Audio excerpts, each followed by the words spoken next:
नमो अरिहन्ताणं नमो सिद्धाणं नमो आयिरीयाणं नमो वज्रायाणं नमो लोये सर्वसाहुणं। जिनका परम पावन चरित जल निधि समान अपार है, जिनके गुणों के कथन में गणधर न पावे पार है। बस वीतराग विज्ञान ही जिनके कथन का सार है, उन सर्वदर्शी सन्मति को वंदना शत बार है, वंदना शत बार है। यह पद्मनंदी पंचविंशति का नामक ग्रंथराज है। इसकी रचना आज से लगभग 1000 साल पहले आचार्य पद्मनंदी देव के द्वारा हुई है और इसके 165वां श्लोक अपन आज पढ़ेंगे। कल हमने 164वां श्लोक पढ़ा था और हमने ये बात समझी थी कि ये धर्म का जो महात्म्य है उसे साक्षात केवली अथवा श्रुत केवली ही कह सकते हैं। आप और हम तो उसका स्मरण नाम मात्र का ही कर सकते हैं। यह धर्म स्वर्ग और मोक्ष सुख को देने वाला है। यह धर्म राज्य सुख को देने वाला है। यह धर्म दुख रूपी अग्नि के लिए जल के समान है। ये सारी चर्चा अपन ने कल की थी। जरा सा एक धर्म का अंग पालन किया, वह भी जीव स्वर्गादि को प्राप्त हुआ और परंपरा से मोक्ष को प्राप्त हुआ। आज ये 165वां श्लोक पढ़ते हैं, देखते हैं क्या कहते हैं पद्मनंदी देव। सस्वजन्म जरांत काल विलसत दुखौघ सारी भवत संसारोग्र महारुजोपरतये नंत प्रमोदाय वै एतद्धर्म रसायनं ननु बुधा कर्तुं मतिस्येत्तदा मिथ्यात्वा विरति प्रमाद निकरः क्रोधादि संत्यज्यताम्। सस्वत, सस्वत मतलब शाश्वत, सदा, हमेशा, निरंतर, जन्म, जरा और अंत। जन्म, जरा और अंत। जन्म जानते ही है, जरा मतलब बुढ़ापा और अंत मतलब मृत्यु। शाश्वत मतलब सदा, हमेशा, निरंतर। कि सदा जन्म, जरा और अंत समय काल मतलब समय, विलसत मतलब होने वाले, दुखौघ सारी भवत के दुखों का ओघ मतलब समूह ही जहां पर सार है। सारी भवत मतलब यहाँ कह रहे संसार। संसार में क्या सार है? दुख ही सार है। संसार में और कुछ सार नहीं है। संसार में दुख ही सार है। मतलब संसार है ना, संसार में दुख ही दुख है, दुख के अलावा कुछ है नहीं। निरंतर निरंतर सदा काल जन्मना, मरना, वृद्धावस्था और बीच में होने वाले नाना प्रकार के संयोग वियोग, ये सब दुखों का समूह ही जहां पर सार है। ऐसे संसारोग्र महारुजोपरतये, ऐसे संसार रूपी उग्र, उग्र मतलब भयंकर, महारुज मतलब महारोग, रुज मतलब रोग, महारुज मतलब महारोग को अपरतये, अपरतये मतलब दूर करने के लिए। क्या समझ में आई बात? सदा जहां जन्म, जरा और मृत्यु संबंधी दुखों का समूह रहता है, ऐसे संसार रूपी भयंकर महारोग को दूर करने के लिए अनंत प्रमोदाय वही, वही मतलब हम सब के अनंत प्रमोदाय और अनंत आनंद के लिए, अनंत प्रमोद मतलब अनंत सुख, अनंत आनंद के लिए, किस किस के लिए? संसार रूपी भयंकर महारोग को दूर करने के लिए और अनंत आनंद की प्राप्ति के लिए एतद् धर्म रसायनम कर्तुम मतिश्चेत। एतत् मतलब यह, धर्म रूपी रसायन, रसायन मतलब औषधि, यह धर्म रूपी औषधि कर्तुम मतिश्चेत करने के लिए, चेत मतलब यदि, मति मतलब बुद्धि, यदि तुम्हारी बुद्धि इसके लिए तैयार हुई है कि हमें इस संसार रूपी रोग को मिटना है, हमें अनंत सुख पाना है और इसके लिए धर्म रूपी औषधि का सेवन करना है, ऐसी यदि तुम्हारी बुद्धि हुई है, तदा तो बुधा बुद्धिमानों को ननु निश्चय से वास्तव में मिथ्यात्वाविरति प्रमाद निकरह, मिथ्यात्व, अविरति और प्रमाद का निकर, निकर मतलब समूह, मिथ्यात्व, अविरति, प्रमाद समूह, क्रोधादि और क्रोधादि को संत्यज्यताम सम्यक प्रकार त्याग देना चाहिए। संत्यज्यताम छोड़ दो, त्याग दो। क्या समझ में आई बात? सम्यक प्रकार छोड़ देना चाहिए मतलब कि थोड़े रखना और थोड़े छोड़ना नहीं, पूरी तरह छोड़ना। सम्यक प्रकार छोड़ना मतलब क्या? कि बाहर प्रकट नहीं करें और अंदर दबा के रख ले, वो नहीं, वो सम्यक प्रकार छोड़ना नहीं है। सम्यक प्रकार छोड़ना मतलब अंतरंग में भी नहीं होने चाहिए, अंतरंग में नहीं होना चाहिए मतलब वो उत्पन्न ही नहीं होना चाहिए, उनके उत्पन्न होने का ही, बाद में दबा लेने का ही नाम त्यागना नहीं है, बल्कि वे अंदर उत्पन्न ही नहीं होवे,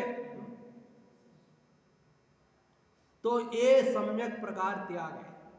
समझ में आई बात? इस श्लोक का अर्थ समझ में आया? कठिन नहीं है, सरल है।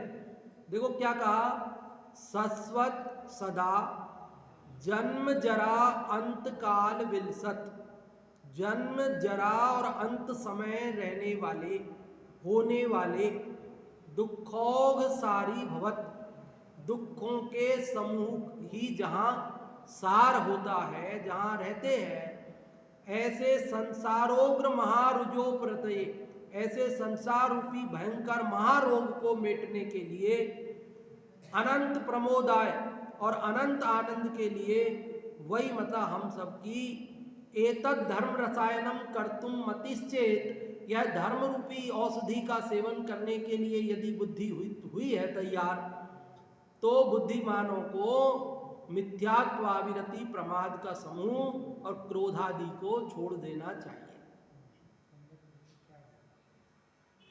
नहीं समझ में आया हो कोई शब्द तो आप बोलो कि ये शब्द का अर्थ हमको समझ में नहीं आया, तो हम उसको फिर से आपको बताएं। नीचे की दोनों लाइन, बहुत बढ़िया। देखिए, एतद् धर्म रसायनम, इसमें 3 शब्द है, एतत्, धर्म और रसायन। एतत् का मतलब होता है यह, एतत् मतलब यह, धर्म रूपी रसायन, रसायन मतलब औषधि, दवाई, तो कह रहे यह धर्म रूपी दवाई, एतत् धर्म रसायनम मतलब यह धर्म रूपी दवाई। अब ननु मतलब निश्चय से, वास्तव में, बुधा मतलब बुद्धिमानों को, कर्तुम करने के लिए, मति, मति मतलब बुद्धि, विचार, मन, चेत तदा, चेत मतलब यदि, यहाँ चेत का मतलब यदि है। चेत शब्द जो चेतः वाला, चेतन वाला, वो नहीं है यहाँ। चेत मतलब यदि। तदा, तदा मतलब तो। मतिस चेत तदा है ना, इसके भी 3 टुकड़े हैं, मति ही, चेत और तदा। मति मतलब बुद्धि, विचार, इच्छा। चेत मतलब यदि, तदा तो। तीसरी लाइन समझ में आई कि यह धर्म रूपी औषधि निश्चय से बुद्धिमानों को करने की मति हुई है, विचार हुआ है, मन हुआ है, बुद्धि हुई है, यदि तो मिथ्यात्व अविरति प्रमाद निकरह, मिथ्यात्व अविरति प्रमाद समूह और क्रोधादि को संत्यज्यताम, छोड़ दो, सम्यक प्रकार छोड़ दो। आ गया, पकड़ में आ गया तीसरे चौथी लाइन का। देखो, अपने को कोई रोग हो गया, कोई बीमारी हो गई। अभी तो आजकल तो हम लोग भागकर एलोपैथी में, डॉक्टरों के पास, आधुनिक चिकित्सा विज्ञान के पास जाते हैं। तो वे तो दवाई देते हैं, इंजेक्शन देते हैं, जो भी कुछ देते हैं, और हम पूछते हैं कि साहब कोई परहेज?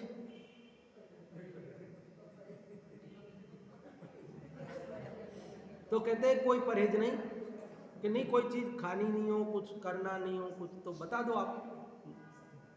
नहीं नहीं, सब खाओ, सब, कोई दिक्कत नहीं, आपकी जो इच्छा हो सो करो है। पर जो भारतीय चिकित्सा पद्धति, प्राचीन पद्धति, आयुर्वेद जिसको कहते हैं, देसी पद्धति कहते हैं, पहले उस पद्धति में हम लोग जाते थे तो वो हमको दवाई तो वैद्य देते थे और साथ में वे परहेज भी बताते थे। वे कहते थे कि देखो, हम ये जो दवाई दे रहे हैं, ये चूर्ण दे रहे हैं, इसको तुमको लेना है और साथ में ये परहेज करना है। क्या परहेज करना है? वो कहते दही नहीं खाना, वो कहते अब किसी दवाई के साथ किसी चीज़ का, किसी चीज़ के साथ किसी चीज़ का, कहते देखो ठंडी चीज़ें नहीं खाना, देखो इसमें आप खटाई नहीं खाना, इसमें तुम तेल मत खाना, इसमें तुम घी मत खाना, चिकना मत खाना, इसमें तुम जो है, ऐसे नाना प्रकार से वो क्या करते थे, परहेज बताते थे। और वो ये कहते थे कि देखो दवाई से ज़्यादा महत्व परहेज का है। हम आपको दवाई तो दे रहे हैं, लेकिन अगर आपने परहेज नहीं किया, ध्यान नहीं रखा हमारी बात का, और वो चीज़ जिसकी हम निषेध कर रहे हैं वो तुमने खा ली, तो फिर तुम हमसे मत कहना कि मैं ठीक क्यों नहीं हुआ और मेरी तबीयत बिगड़ क्यों गई। परहेज का बड़ा महत्व होता है। तो यहाँ तो 1000 साल पहले लिखा गया ये ग्रंथ, जब 1000 साल पहले आधुनिक चिकित्सा पद्धति नहीं थी भारत में, आयुर्वेद जो अपनी प्राचीन पद्धति है वही थी, तो उस प्राचीन पद्धति में औषधि भी देते थे और परहेज भी बताते थे। हम लोगों को तो वो आदत पड़ रही ना उसकी, परहेज की, तो अभी भी हम कभी कभी पूछ लेते हैं कि साहब क्या परहेज, तो वो कहते कोई परहेज नहीं। आँख का ऑपरेशन करा के आते हैं तो वो पूछते साहब कोई परहेज, क्योंकि पहले तो लोग 15-15 दिन तक धूप में नहीं निकलते थे, कहीं अंधेरे जगह में रहते थे, कहीं मतलब गरिष्ठ भोजन नहीं करते थे, दूध दलिया वगैरह का सेवन करते थे, ऐसे करते थे। अब आजकल तो वो कहते कि जाओ बस कुछ नहीं है। अरे हमको भी वो पद्धति अच्छी लगी है। हाँ, संयम कौन पालन करे भाई, परहेज मतलब संयम। अब संयम कौन पालन करे? उन्होंने कह दिया सब खाओ, मर्जी आए जो खाओ, मर्जी आए जो घूमो, मर्जी आए जो करो। तो हमने कहा ठीक है, और उन्होंने भी कहा ठीक है। हमारी दुकान तो तभी चलेगी जब तुम वापस बीमार होगे। तुम वापस बीमार नहीं होगे तो हमारे पास क्यों आओगे?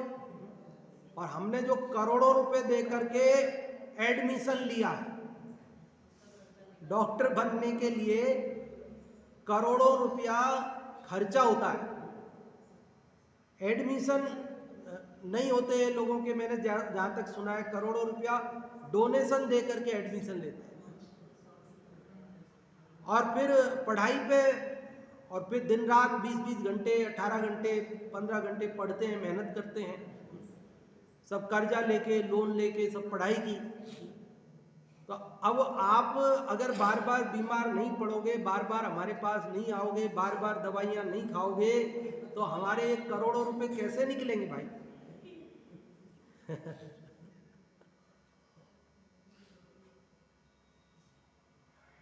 खैर जो भी हो सकता है उस चिकित्सा पद्धति में परहेज बिना ही ठीक रहता हो इंसान।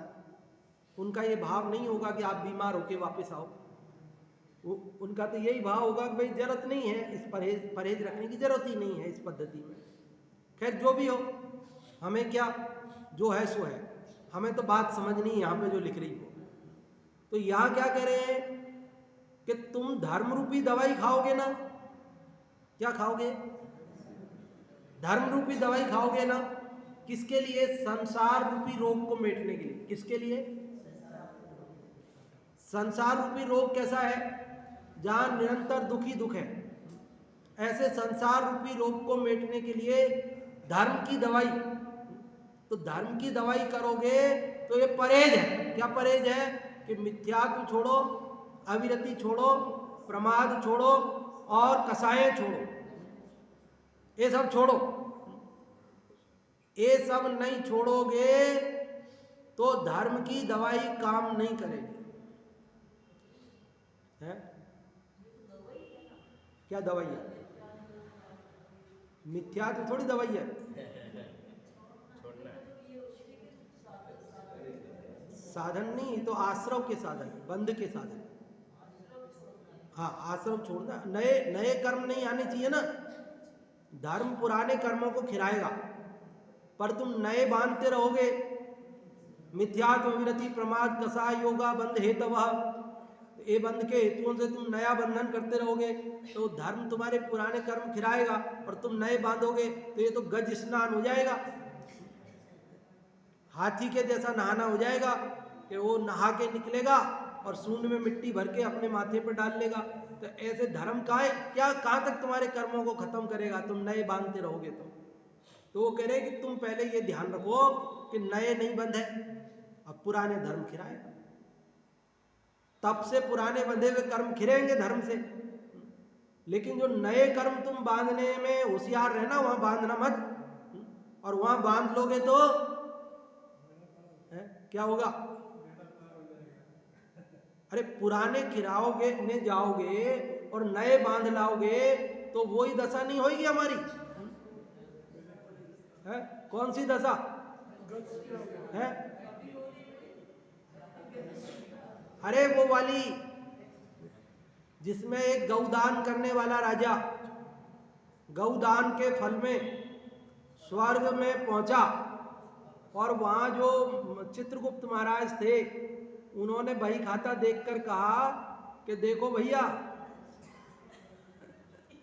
तुमने बहुत गौदान की है, बहुत पुण्य बंधा है, तुमको स्वर्ग मिलेगा, लेकिन तुमने एक बार दी हुई गाय को दोबारा दे दिया दान में, तो निर्माल्य का दोष हो गया, थोड़ा सा पाप लग गया।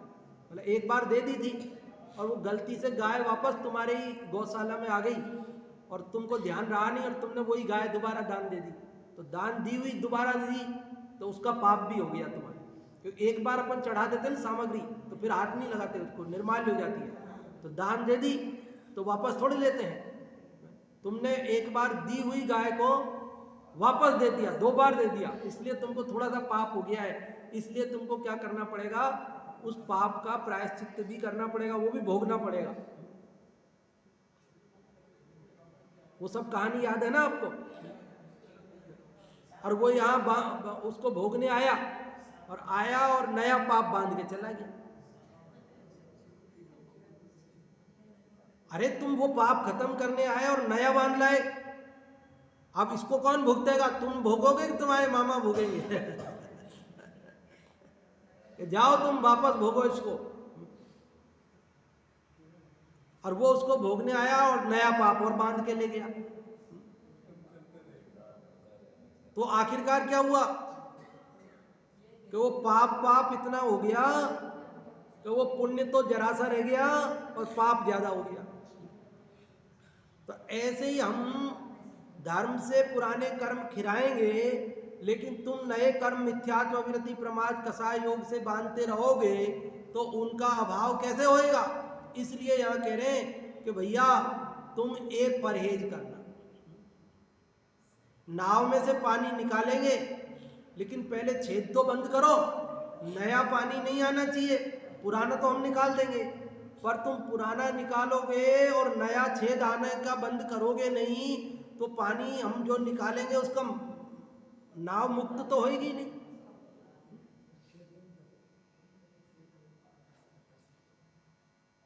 समझ में आई बात? नेतावत जी समझ में आई बात? हम कहाँ, हम कैसे अशुभ में, शुभ में और शुद्ध से। बहुत प्यारा श्लोक है। क्या कह रहे हैं यहाँ पर? यहाँ कह रहे हैं कि जहाँ निरंतर जन्म मरण जरा रोग इष्ट वियोग अनिष्ट संयोग ना, जन्म मरण कह दिया, बीच के तो सारे दुख है ही जो है ही है। ऐसे थोड़ी कि जन्म मरण और परण के ही दुख है। सभी दुखी दुख है सारे ही सारे। ये सारे दुखों का ही जहां सार है, सारे मतलब दुखी दुख है, दुखी दुख है। जैसे प्याज में छिलके ही छिलके हैं और कुछ नहीं है, उसी प्रकार संसार में दुखी दुख है और कुछ नहीं है। जन्म का दुख, शुरुआत जन्म से ही दुख, जन्म से ही दुख, और मरते समय रो रो के जन्मा और रो रो के मरा। बीच में तो हंसा कि कहाँ हंसा। हाय राम घुटने में दर्द, हाय राम कमर में दर्द है, चिट्ठियां आती रहती है। ये दुखी दुख है। बाल पने में ज्ञान न लयो, तरुण समय तरुणी रत रहो, अर्ध मृतक सम बूढ़ा बनो, कैसे रूप लगे आप। निरंतर निरंतर दुखी रहता है जीव संसार में। कौन सुखी है बता दो? सुखी है कोई यहाँ पे? कनक भाई साहब आप तो सुखी हो ना? कोई तकलीफ है आपको? है कि नहीं है? नहीं है। हाँ मान लेते हैं अपन, मानने में क्या है, मान लेते हैं, सुख है ना फिर है? सहजता रखो तो सुखी सुख है। तो सहजता क्या है? ये तो धर्म है। सहजता तो धर्म है। हाँ, इष्ट अनिष्ट नहीं समझो, यही तो धर्म है। तो ये धर्म रूपी औषधि का सेवन करोगे तो दुख मिटेगा, लेकिन नए कर्म नहीं बांधने मिथ्यात्वादी के द्वारा। है? किनको पूछे? ऋतु भाभी जी को। कोई दुख है? नहीं है। तो फिर मुक्ति का पुरुषार्थ क्यों करना? फिर धर्म क्यों करना अगर दुखी नहीं है तो? मान्यता में क्या पड़ा हुआ है? दुख मान रहे हैं पर दुख है नहीं, तो फिर मुक्ति का, फिर धर्म के लिए क्या जरूरत है करने की? है क्या कहते हैं? हाँ, हॉस्पिटल आते हैं दोनों समय, सुबह शाम इलाज कराने के लिए। रोग बढ़ जाएगा इसलिए। पर जितना सा है उतना चलेगा, बढ़ना नहीं चाहिए बस। पानी नहीं निकालेंगे तो कच्ची जम जाएगी। अरे बढ़ना भी नहीं चाहिए, और है जो खत्म होना चाहिए। जितना है उतना भी रखना नहीं है। कम भी नहीं चाहिए, खत्म करना है इसको। तो एक खत्म करने की औषधि है धर्म, और इस धर्म की औषधि को सेवन करने वाले को मिथ्यात्व, अविरति, प्रमाद, कसायें छोड़ देना चाहिए। ये यहाँ कह रहे हैं, देखो, शाश्वत जन्म जरा मरणादिक दुखदायक रोगों में सार, इस संसार महारुज का यदि करना चाहो पूर्ण विनाश, हे बुध धर्म रसायन पीकर यदि अनंत सुख को चाहो, मिथ्या, अविरति और प्रमाद, क्रोधादि कसाय समूह तजो। शाश्वत मतलब सदा, जन्म, जरा, मरण आदि दुखदायक रोग जहां सार है संसार, उसका नाम है। इस संसार रूपी महारुज मतलब महारोग का यदि करना चाहो पूर्ण विनाश, रोग को पूरी तरह नष्ट करना चाहो, तो हे बुध, हे बुद्धिमान, हे ज्ञानी, धर्म रसायन पीकर, धर्म रूपी दवाई पियो, और यदि अनंत सुख को चाहो और अनंत सुख की प्राप्ति करना चाहते हो तो क्या करो कि मिथ्यात्व, अविरति और प्रमाद और क्रोधादि कसायों के समूह को तज दो, छोड़ दो। मिथ्यात्व तो जानते हैं, उल्टी मान्यता। मिथ्या मतलब झूठा, उल्टा, जैसा वस्तु का स्वरूप नहीं है वैसा मानना, उसका नाम है मिथ्यात्व। वस्तु का स्वरूप अनेकांतात्मक है और उसे एकांत रूप मानना, इसका नाम है मिथ्यात्व। मिथ्यात्व किसका नाम है? वस्तु को सर्वथा नित्य मानना, इसका नाम है मिथ्यात्व। वस्तु को सर्वथा अनित्य मानना, इसका नाम है मिथ्यात्व। क्या समझ में आई बात? वस्तु नित्यानित्यात्मक है, न सर्वथा नित्य है और न सर्वथा अनित्य है। आत्मा को सर्वथा कर्ता मानना, इसका नाम है मिथ्यात्व। आत्मा को सर्वथा अकर्ता मानना, इसका नाम है मिथ्यात्व। आत्मा को कथनचित कर्ता और कथनचित अकर्ता मानना, इसका नाम है सम्यक्त्व। समझ में आती है बात? आत्मा को एक सर्वथा मानना, इसका नाम मिथ्यात्व। आत्मा को सर्वथा अनेक मानना, इसका नाम मिथ्यात्व। आत्मा को कथनचित एक और कथनचित अनेक मानना, इसका नाम सम्यक्त्व। मिथ्यात्व सम्यक्त्व आप लोगों ने और रूप में सुने होंगे, तथा मिथ्या देव गुरु धर्म, उनको मानना मिथ्यात्व, और सच्चे देवसा गुरु को मानना वो सम्यक। अरे सब पे लगाओ ना, एक पे ही, देव पे ही, गुरु पे ही, धर्म पे ही क्यों लगा रहे हो? सब पे लगाओ ना। अरे जो भी वस्तु स्वरूप है, चाहे वो देव हो, गुरु हो, धर्म हो, श्रावक हो, मुनि हो, कोई भी हो ना, जीव हो, उद्गल हो, धर्म द्रव्य हो, अधर्म द्रव्य हो, आकाश द्रव्य हो, काल द्रव्य हो, जो भी कुछ है उसका सही सही स्वरूप समझना, वो तो है सम्यक। और उसको विपरीत समझना, वो है मिथ्या। कम से कम जिनका संबंध धर्म से है, कम से कम जिनका संबंध हमारे सुखी होने से है, कम से कम जिनका संबंध हमारे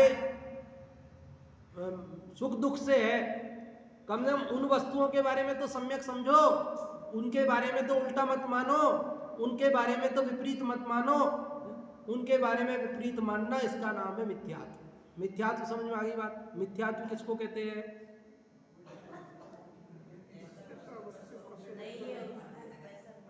जैसा वस्तु का स्वरूप है उसे वैसा नहीं मानना, इसका नाम मिथ्यात्व। और वस्तु का स्वरूप कैसा है? अनेकांतमय वस्तु बखानी, वस्तु अनेकांतमय कही गई है। और उसको एकांत रूप मानना वस्तु को, वह क्या है? मिथ्यात्व है। तो मिथ्यात्व छोड़ो, मतलब अनेकांतात्मक वस्तु स्वरूप को स्वीकार करो। समझ में आती है बात? सच्चे देव सा गुरु को स्वीकार करो। जो देव नहीं है उसको देव नहीं मानो, जो गुरु नहीं है उसको गुरु नहीं मानो, जो धर्म नहीं है उसको धर्म नहीं मानो। ध्यान रहे, कुगुरु कुदेव कुधर्म नाम की चीज दुनिया में नहीं है। दुनिया में कोई भी कुदेव नहीं है, कोई भी कुगुरु नहीं है, कोई भी कुधर्म नहीं है। या तो देव है या देव नहीं है, या तो गुरु है या गुरु नहीं है, या तो धर्म है या तो धर्म नहीं है। अब जो देव है उसको देव माना तो सम्यक, और जो देव नहीं है उसको आपने देव मान लिया, ये मिथ्या। समझ में आती है बात? जो देव नहीं है उसको आपने देव मान लिया, तो ये आपकी मान्यता कुदेव है, वो थोड़ी कुदेव है। जो गुरु नहीं है उसको आपने सच्चा गुरु मान लिया, तो वो सामने वाला थोड़ी कुगुरु है। वो कुगुरु हमारी मान्यता है। क्या है भाई? माना तो हमने है ना। आपने किसी को कुछ भी मान लिया, तो वो क्या करे है? आपने किसी को, ठूंठ को आदमी समझ लिया और आदमी को ठूंठ समझ लिया, तो उसमें ठूंठ की क्या गलती है? ठूंठ क्या करे बेचारा? ये तो माना तो हमने है ना। तो ये भले कहने में समझाने में आता है, लेकिन ऐसे नहीं समझना कि कोई दुनिया में कुदेव है, कोई कुगुरु है, कोई कुशास्त्र है, कोई कुधर्म है। भैया ऐसा कुछ नहीं है। जो नहीं है उसको हम मान लेते हैं, तो वही कुदेव कुगुरु कुशास्त्र नाम से कहा जाता है। समझ में आई बात? तो ये है, हाँ, मिथ्यात्व छोड़ो। हाँ हाँ, और हमने इष्ट अनिष्ट माना, ये हमारी भूल है। और क्या छोड़ो? अविरति। अविरति मतलब असंयम। अविरति मतलब व्रत नहीं लिए। अविरति मतलब दूर नहीं हटे विषयों से, भोगों से, परिग्रह से दूर नहीं हटे और उसमें लगे हैं, उसमें रत है, विरत नहीं हुए। विरत मतलब, रत मतलब लीन होना, और विरत मतलब लीन नहीं होना। समझ में आई बात? रत मतलब लगना, लीन होना, और विरत मतलब नहीं लगना, नहीं लीन नहीं होना, उसका नाम विरत। और फिर वापस एक नकारात्मक लगा दिया, अविरत। तो अविरत क्या हो गया? दो विलोम शब्द लग गए, अ और वी। तो विलोम से विलोम कट गया, अ और वी दोनों हट गए, रह गया रत। अविरति मतलब लीन होना। जो रति का मतलब था वही अविरति का मतलब है। समझ में आई बात? दो बार नकारात्मक लगा देते तो क्या हो जाता है वो? जैसे कहते मैं ईमानदार नहीं हूं, ऐसी बात नहीं है। क्या? मैं ईमानदार नहीं हूं, ऐसी बात नहीं है। तो नहीं दो बार लगा दिया ना, तो दो बार लगा दिया का मतलब क्या हो गया? मैं ईमानदार हूं। मैं बेईमान हूं, ऐसी बात नहीं। तो क्या हो गया? है? जो भी हो गया हो।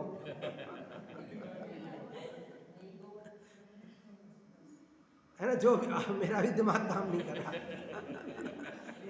मिथ्या, अविरति और प्रमाद। हाँ। ये ऐसे भी लिख सकते थे, मिथ्या, रति और प्रमाद। हाँ हाँ हाँ, रति लिख सकते। अविरति इसलिए लगाया कि वो व्रत से विरति समझ जाता है जीव, तो व्रत नहीं होना, इसका नाम अविरति। वो है रति ही। रति बोलो चाहे अविरति बोलो, एक ही बात है। मतलब व्रत नहीं लेना। हमने व्रत नहीं लेकर साहब हम तो स्वच्छंद है। स्वच्छंद है मतलब आपकी तरह नहीं है पंडित जी, रात को नहीं खाना, कि ये जमीकन नहीं खाना, ऐसे ऐसे हमारे कोई चक्कर नहीं है। आपकी तरह कोई चक्कर नहीं है हमारे। हम किसी को परेशान नहीं करते सामने वाले को, और उसके यहाँ जो बन जाए, जब मिल जाए, जो जो हम खा लेते हैं। हमारे तो कोई व्रत नहीं है। इसको बोलते हैं अभिरति। और इस अभिरति से क्या होता है, नए कर्म आते हैं, निरंतर बंद होता है। हमारे तो कोई नियम नहीं है, कोई नियम नहीं है, किसी तरह का नियम नहीं है हमारे तो। साहब कितने जोड़ी कपड़े रखते हो, साहब ऐसा तो कोई नियम नहीं। तो वो सूरत की फैक्ट्री में जितनी भी साड़ियां हैं ना, उन सब का आपके परिग्रह है। वो मालदास स्ट्रीट में जितनी करोड़ों साड़ियां हैं ना, वो उन सब का परिग्रह है आपके। क्यों? क्योंकि वो हमारे कोई नियम तो है ही नहीं। कहा हमारे तो 1000 साड़ी का नियम है, 1000 से ज्यादा नहीं रखेंगे। तो 1000 के बाहर का तो छूट के हो गई ना, खत्म हो गई। 1000 के आगे तो नहीं रखेंगे, प्रमाण तो हो गया ना। तो साहब ये भी कोई नियम है, तो कम का कर लो। 1000 का नहीं है तो कम का कर लो भाई, है तो नियम। क्योंकि जब तक नहीं है तब तक तो 10,000 भी आ जाएगी तो कहता हमारे तो कोई नियम नहीं, 10 भी चलेगी साहब, हमने तो कोई नियम। और अगर नियम हुआ और 10,000 मिलने लगी तो आप बोलोगे नहीं 1000 से ज्यादा तो हम नहीं ले, 1000 से ज्यादा तो हम नहीं ले, भले आप मुफ्त में दो तो भी नहीं ले, क्योंकि हमारे तो 1000 से ज्यादा नहीं लेने का नियम। तो ये अविरति समझ गए ना आप। और प्रमाद, प्रमाद मतलब आलस्य नहीं, आलस्य तो है लेकिन आत्मा को नहीं जानना, ये आलस। प्रमाद मतलब कौन सा प्रमाद? प्रमाद मतलब अपने स्वरूप में असावधान होना, इसका नाम प्रमाद है। किसका? अरे मैं ज्ञाता दृष्टा चैतन्य भगवान आत्मा हूं, ऐसी श्रद्धा ज्ञान नहीं होना, उसमें लीनता नहीं होना, इसका नाम प्रमाद है। किसका नाम प्रमाद है? तो तब कर लेंगे, कौन है निर्णय देख लेंगे, अभी क्या है। ये प्रमाद नहीं है हमारा कि हमारे 60 साल जिंदगी के खत्म हो गए और हमको अभी तक ये निर्णय नहीं हो रहा है कि मैं आत्मा हूं कि कुछ और हूं। तो ये प्रमाद ही तो है हमारा, स्वरूप में नहीं लीन होना, इसका नाम प्रमाद। और क्रोध आदि तो आप हम भली भांति परिचित है, दिन रात करते ही करने को तो ये भी कर रहे हैं, पहले वाले भी। पर क्रोध आदि से तो हम इतने होशियार हैं, समझदार हैं कि खुद तो खूब करते हैं, हाँ दूसरों को जरूर कहते हैं कि भाई तुम मत करो। दूसरों से कहते हैं देखो क्रोध मत करो, है ना, क्रोध करना अच्छी बात नहीं है। हाँ हम खुद खूब करते हैं, हम मान का सेवन खुद खूब करते हैं। दूसरा अगर जरा सा मान करे तो कहते हैं नहीं नहीं ज्यादा घमंड मत करो भैया। हम खुद मायाचार कर लेते हैं, पर दूसरा कोई करे तो उसको जरूर उपदेश दे देते हैं, अभी मायाचारी क्यों कर रहे। खुद लोभ खूब करते हैं, पर दूसरों को कहते हैं ज्यादा लोभ मत करो भैया, क्या साथ में लेके जाओगे। अब ये बात हम अपने ऊपर लागू नहीं करते, मतलब कहने का ये तो हम जानते ही हैं सब, लेकिन छोड़ते नहीं हैं।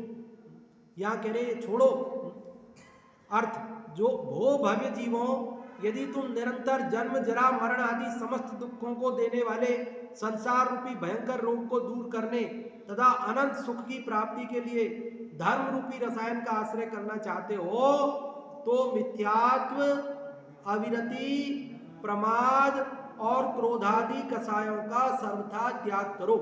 एक और आश्रवबंध का कारण में वो योग को बताया तत्वार्थ सूत्र में। यहाँ योग शब्द नहीं है तो वैसे तो गर्भित समझ लेना, और या फिर यूं समझ लेना कि वो आप लोग योग दूर करने की कोशिश तो बहुत करते हो, करते हैं लोग ऐसे। बिल्कुल मन भागना नहीं चाहिए, मेरा मन भागना नहीं चाहिए, मन बहुत भाग रहा है, मेरे बोलना नहीं है, मेरे हिलना नहीं है, अरे भाई, पहले तो मिथ्यात्व छूटना है, पहले तो अविरति छूटनी है, पहले तो प्रमाद छूटना है, पहले तो कसाएं छूटनी है। योग तो सबसे बाद में छूटना है, और हम जो बाद में छूटना है वो तो पहले करते हैं, और जो पहले छूटना है वो करते ही नहीं है। करना तो है ही, पर सबसे पहले मिथ्यात्व छूटेगा, तब मन स्थिर होगा। और वो स्थिर करना तो चाहते हैं अपन, पर होता नहीं है। वो क्यों नहीं होता है? क्योंकि अभी अविरति गई नहीं है, क्योंकि अभी जो है हमारा जो है क्या नाम से प्रमाद गया नहीं है, क्रोध आदि गए नहीं है, मिथ्यात्व गया नहीं है, इसलिए वो छूटता नहीं है, क्रम से जाता है। भावार्थ निषेध नहीं है, वो तो हटाने तो सभी है, झंझट तो सभी है, ये दूर तो सभी करने। भावार्थ जब तक क्रोधादि कसायों का आत्मा के साथ संबंध रहेगा, तब तक न तुम नाना दुखों के देने वाले संसार रूपी महारोग का समन कर सकते हो। देखो क्या कह रहे हैं, जब तक क्रोधादि रहेंगे तब तक संसार रूपी रोग का समन। द्विपायन मुनिराज आत्मानुशासन में हमने पढ़ा, एक एक कसाय के कारण क्या दशा हुई। क्रोध के कारण द्विपायन का वहाँ उदाहरण लिया था, मान के कारण रावण का उदाहरण लिया था, और भी आए थे ना, सबके आए थे सारे। तो ऐसे यहाँ पर कह रहे हैं कि जब तक क्रोधादि कसायों का आत्मा के साथ संबंध रहेगा, तब तक न तुम नाना दुखों के देने वाले संसार रूपी महारोग का समन कर सकते हो, और न तुम अविनाशी सुख की ही तरफ झांक सकते हो। इसलिए यदि तुम संसार रूपी महारोग को दूर करने की अभिलाषा करते हो, तथा यदि तुम अविनाशी सुख को चाहते हो, तो मिथ्यात्वादी की तरफ झांक कर भी ना देखो। करना तो दूर की बात है, बोले उधर देखो भी मत, और हम तो उसमें गर्क हो रहे हैं, डुबकी लगा रहे, डुबकी। झांक के देखने की बात दूर, तो उसमें क्या कर रहे हैं, डुबकी लगा रहे हैं, पूरे बिल्कुल सिरो स्नान पूरी तरह से डूब करके उसमें, और फिर चाह रहे हैं कि हमें धर्म औषधि काम कर जाए। इसीलिए सदाशिवदास जी लिखते हैं कि 50-50 बरस धर्म सुनते हुए, लेकिन फिर काम नहीं हो रहा। क्यों? क्योंकि परहेज नहीं किया, अन्याय नीति अभक्ष का त्याग नहीं किया। तो यहाँ क्रोध आदि ये सब विकारों का त्याग करने पर ही धर्म रूपी औषधि के द्वारा, धर्म से ये सब छूटेंगे। ये कहने के लिए नाना अपेक्षाओं से बात कहने में आती है, तो विधिवत रूप से यहाँ मिथ्यात्वादी को छोड़ने पर जोर दिया गया है, धर्म की का सेवन करने पर बल दिया गया है। और चर्चाएं आगे चलेगी, बहुत सुंदर सुंदर चर्चाएं आगे श्लोकों में और आ रही है, वो चर्चा अपन आगे करेंगे। कल शनिवार है, तो कल अपन सहजता चलाएंगे, और परसों वापस ये चलाएंगे। तो सहजता के लिए मैंने याद इसलिए दिलाया है कि आप लोग थोड़ी सी तैयारी करके आए तो अच्छा लगेगा। बाकी तो ठीक है, जैसा भी आप आएंगे, पर आना जरूर, रुकना कोई मत। हाँ हाँ जी, चलो आज आप लोगों से नहीं पूछते हैं, टाइम हो गया है ना। किसी की विशेष भावना हो तो फिर एक जने को अवसर रहने देते आज, है ना। अभी जिनवाणी स्तुति करते हैं।